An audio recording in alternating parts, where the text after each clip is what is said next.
আসসালামু আলাইকুম।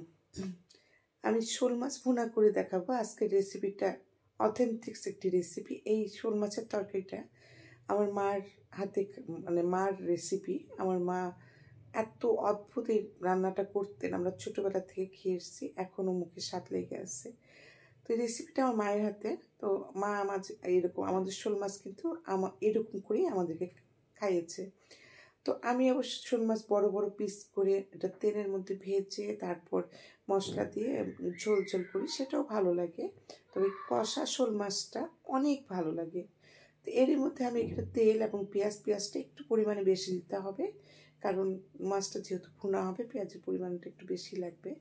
তো তেল, পেঁয়াজ এবং মানে লবণ দিয়ে দিয়েছি।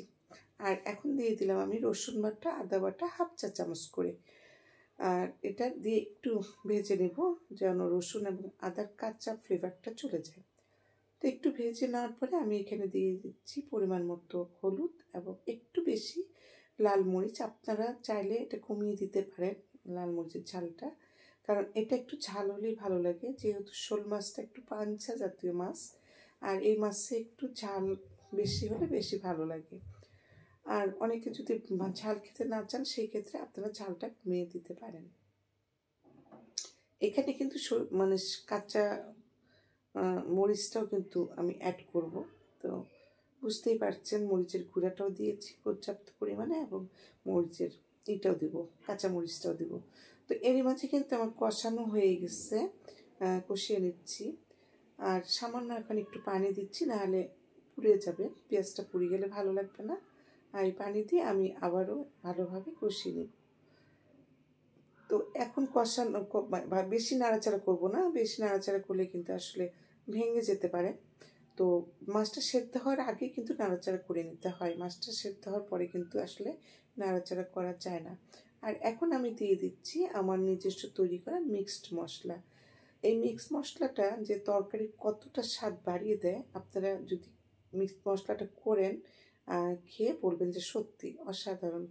এই মিক্সড মশলার রেসিপিটা কিন্তু আমার এই পেজে দেওয়া আছে, আমার ইউটিউব চ্যানেলে এখনও দেইনি।